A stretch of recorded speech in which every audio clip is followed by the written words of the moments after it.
Kopi Ranggayan Jomo Yunatanan Doa Daun Rumah, saya Hikmah Juni.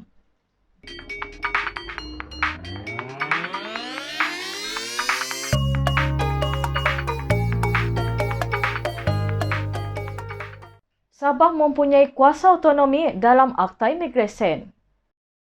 Menteri Kanan Pertahanan Datuk Seri Ismail Sabri Yaakob mengesahkan Sabah mempunyai kuasa autonomi dalam Akta Imigresen untuk membenarkan pekerja China masuk ke negeri ini. Menurut Ismail Sabri, kuasa autonomi itu membolehkan Sabah membuat keputusan sendiri tanpa perlu memaklumkan kepada jawatan kuasa yang dipengerusikannya di peringkat persekutuan. Beliau berkata demikian dalam sidang akhbar di bangunan UMNO Sabah di Kota Kinabalu semalam. Dalam usaha melonjakkan semula ekonomi negeri, Kerajaan Sabah baru-baru ini memberi kebenaran kepada pekerja asing dari China yang mempunyai kepakaran tertentu untuk masuk ke Sabah bagi meneruskan projek-projek yang terbengkalai. Kebenaran tersebut bagaimanapun perlu mematuhi setiap syarat yang dikenakan Kementerian Kesihatan untuk membolehkan penularan wabak COVID-19 dapat dikawal. Bagaimanapun dalam sidang akhbarnya di Putrajaya, Ismail Sabri yang ditanya wartawan memaklumkan Sabah membuat keputusan itu tanpa berbincang dengan persekutuan. Kenyataannya itu menimbulkan pelbagai reaksi daripada pihak-pihak yang tidak memahami kuasa autonomi yang dimiliki Sabah. Parti Warisan Sabah mempersoalkan tekanan pihak berkuasa kepada wakil rakyat. Parti Warisan Sabah mempersoalkan kehadiran pihak berkuasa di kediaman wakil-wakil rakyat Sabah di sebalik ketidaktentuan senario politik ketika ini. Setiausaha Agung Warisan Datuk Loreto Padua Junior berkata, wakil rakyat Sabah daripada Warisan, APCO, DAP dan PKR seolah-olah diberi tekanan untuk melompat kepada pembangkang. Rabu lalu, 3 wakil rakyat warisan menerima kunjungan daripada Pegawai Lembaga Hasil Dalam Negeri LHDN di kediaman mereka secara serentak. 3 wakil rakyat itu ialah Ahli Dewan Undangan Negeri Adun Kuamud Datu Masyung Bana, Adun Kemambong, Jamawi Jaafar dan seorang adun dari Tawau. Masyung seperti dilaporkan Borneo Today sebelum ini berkata 9 pegawai LHDN datang di rumahnya pada pukul 9 pagi. Katanya tiada sebarang dokumen dirampas, namun LHDN melakukan pemeriksaan di dalam kediamannya di Kota Kinabalu dan mengambil gambar. Sebelum ini, Masyung telah membuat laporan polis di Ibu Pejabat Polis Daerah Kota Kinabalu berikutan kehadiran beberapa individu tidak dikenali di kediamannya. Perkara ini turut disuarakan Presiden Parti Warisan Sabah, Datuk Seri Panglima Haji Muhammad Syafiee bin Haji Abdal ketika berucap di Keningau Khamis lalu. Tapi janganlah tekan kita. Tidak boleh bagi tawaran, tidak boleh kena beli, bagi janji jawatan, masuk rumah, keluar rumah. Sistem demokrasi apa itu? Tunggu pilihan raya, kalau menang, menang. Kalau lompat. Saya tidak pernah halang mana-mana orang melompat. Limus lompat, James Ratib lompat, saya tidak pernah halang pun. Kalau lompatlah. Itu kau punya hak. Tapi bila orang tidak mau melompat, tekan dia.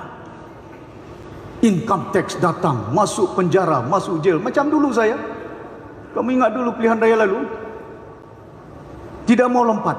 Tidak mau ni. Saya tegas, saya keluar dari UMNO, saya keluar daripada menteri, saya keluar daripada masuk lokap di jail saya. Apa diorang ingat saya kalau kena jail saya tidak lawan? Saya lawan itu. Bukan saya lawan untuk diri saya. Rakyat di negeri Sabah ini perlu kita bangunkan. Negeri ini kena dimajukan. Ini yang penting kepada kita. Bagaimanapun, Datuk Seri Muhammad Syafiee yakin wakil rakyat Sabah mempunyai jiwa yang kental untuk berkhidmat kepada rakyat, tidak mengkhianati perjuangan parti. Saya yakin dia tidak nampak sudah berapa bulan ini, sudah berapa tahun, tapi saya yakin semua ini kental jiwa mereka. Mereka ingin berkhidmat kepada rakyat dan negeri. Ya? Tapi bila tidak melompat ini, janganlah pula tekan. Ya? Kita sebagai negara yang sistemnya dinamakan demokratik. Pilihan raya ada. Kalau menang, menanglah. Kalau kalah, kalahlah. Ya? Saya mana ada beli orang. Matius Tarno, dia bukan saya beli. Tapi dia beritahu dengan saya, bila APCO bergabung, kita bukan masuk bergabung bentuk kerajaan. Dia beritahu dengan saya, kami sebenarnya mau kerjasama dengan Warisan dan lain untuk memastikan pasal ini parti tempatan. ketika menteri turut mengingatkan wakil rakyat Sabah mengenai pelbagai taktik yang dilakukan pihak di seberang untuk menarik mereka untuk meninggalkan parti. Grand plan bagi jawatan, grand plan bagi duit. Tidak jadi. Terima kasih banyak. Tahniah YB masih kental.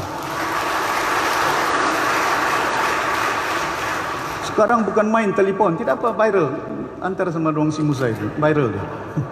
Telefon sana, telefon sini. Saya dipahamkan oleh YB, ada yang dia telefon YB, pakai telefon orang, lepas itu tengok sebelah siapa dia? Sini Tan Sri Musa Ahmad. Kita majikan. Sekarang ini kita majikan, kita kerajaan. Dorang menganggur. Dorang berbaris mau telefon dengan kita. Mau tunggu bila boleh jumpa, boleh berjumpa. Dorang mau bagi kuat. Dorang tengah menganggur, buat apa kita kasih kerja sama dorang?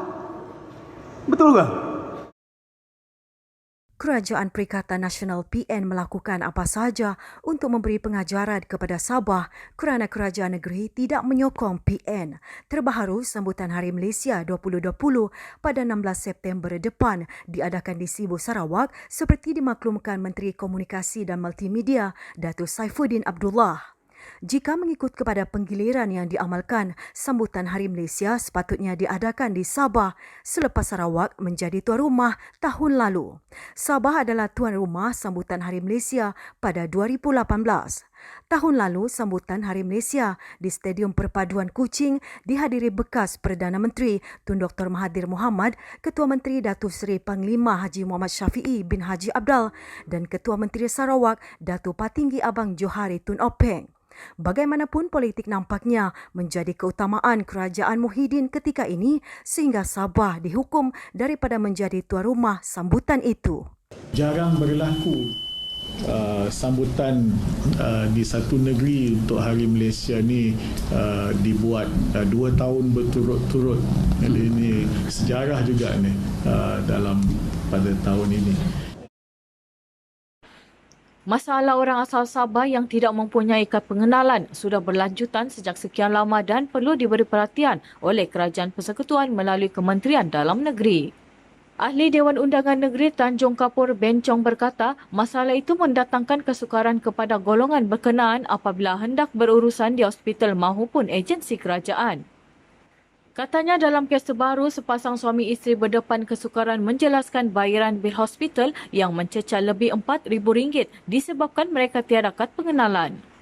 Pembantu Menteri Perdagangan dan Perindustrian itu berkata, biarpun pasangan ini merupakan orang asal Sabah dari kaum Kadasan Dusun Murut Rungus. Namun masalah itu menyebabkan mereka dikenakan bayaran hampir sama seperti kadar bayaran untuk warga asing. Suami pasangan ini yang berasal dari Kudat menjalani pembedahan appendix dan dimasukkan ke hospital 6 hari lalu dan keluar dari hospital pada Selasa. Beliau berkata ketiadaan surat kahwin dan kelewatan daftar kelahiran antara isu yang sering dihadapi orang asal dalam mendapatkan kad pengenalan.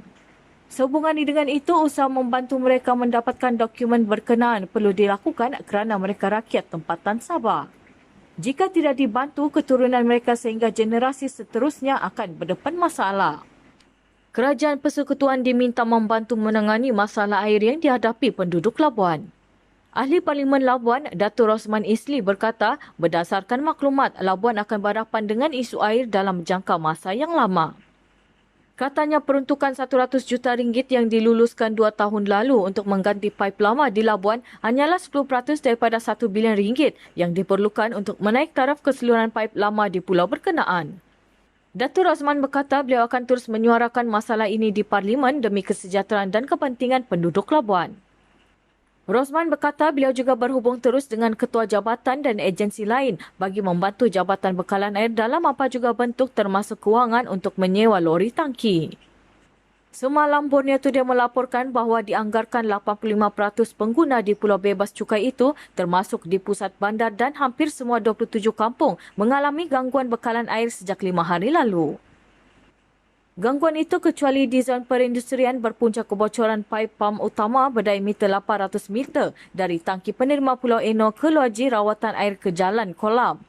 Bermula hari ini, Pusat Khidmat Ahli Parlimen Labuan akan menyewa 2 unit lori 4.5 tan dengan pam untuk melakukan penghantaran bekalan air kepada penduduk yang terjejas. Kos rawatan seekor gajah Borneo ditanggung FGV Holdings. Kos rawatan dan penjagaan seekor gajah Borneo berusia 2 tahun yang mengalami jangkitan mata akan dibiayai FGV Holdings Berhad. Gajah Borneo yang diberi nama Sahabat diselamatkan pekerja ladang setelah ditemui merayau-rayau berhampiran sempadan hutan simpan tabin di Lahadatu April lalu. Ia kemudiannya diserahkan kepada unit penyelamat hidupan liar Jabatan Hidupan Liar Sabah. Hasil pemeriksaan mendapati kedua-dua mata anak gajah itu mengalami jangkitan teruk sehingga menyebabkan Sahabat terpisah daripada kawanannya. Jangkitan itu boleh menyebabkan Sahabat buta. Sahabat kini mendapatkan rawatan lanjut di Taman Hidupan Liar Lokawi dekat Kota Kinabalu kira-kira 500 km dari tempatnya ditemui. FGV Holdings Berhad akan membiayai kos rawatan penjagaan dan makanan Sahabat yang menelan belanja RM16,000. Dana untuk bantuan pada hari ini untuk anak gajah Sahabat adalah lebih kurang RM16,000. Dan kita juga meletakkan satu dana yang begitu besar untuk membina pagar elektrik di kawasan Sahabat supaya gajah-gajah ini berada dalam habitat yang lebih terkawal. Dan dana yang kita belanjakan di Sahabat hampir mencecah RM800,000, lebih RM800,000 yang untuk kita buatkan pagar supaya gajah ini benar-benar berada di kawasan habitatnya. Apabila telah sembuh, Sahabat akan dikembalikan ke habitat asalnya. Tahap kesehatan dari segi penglihatan sudah 95% sehat. Kita mempunyai banyak gajah yang ada di sini dan pos untuk penjagaan makanannya tinggi. Jadi kita tidak berhasrat untuk menambah haiwan ataupun gajah yang kita ada di sini lah.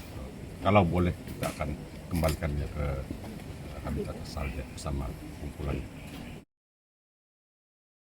Agensi Penguatkuasaan Maritim Malaysia APMM mengesan masih terdapat sindiket dari negara jiran yang membawa masuk alat mengumpam ikan iaitu fuse sebelum dijual kepada nelayan asing di negeri ini. Pengarah APMM Sabah dan Labuan Laksamana Pertama Maritim Muhammad Rosli Abdullah berkata, hasil maklumat risikan APMM mendapati fuse berkenaan dibeli dari negara jiran. Fuse itu kemudiannya dipasarkan kepada individu yang menangkap ikan menggunakan kaedah terlarang itu.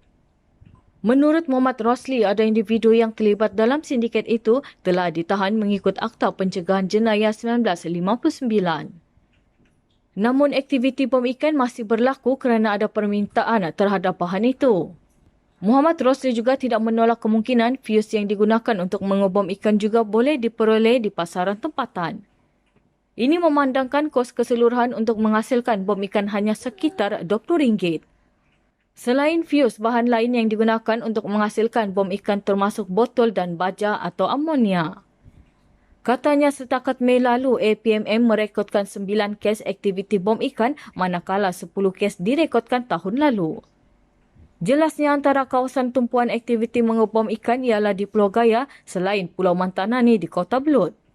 Aktiviti bom ikan bukan hanya boleh menyebabkan kehilangan nyawa tetapi juga memusnahkan terumbu batu karang dan spesies hidupan marin yang lain. Palat-palat kopi nama Tokoh Kagung.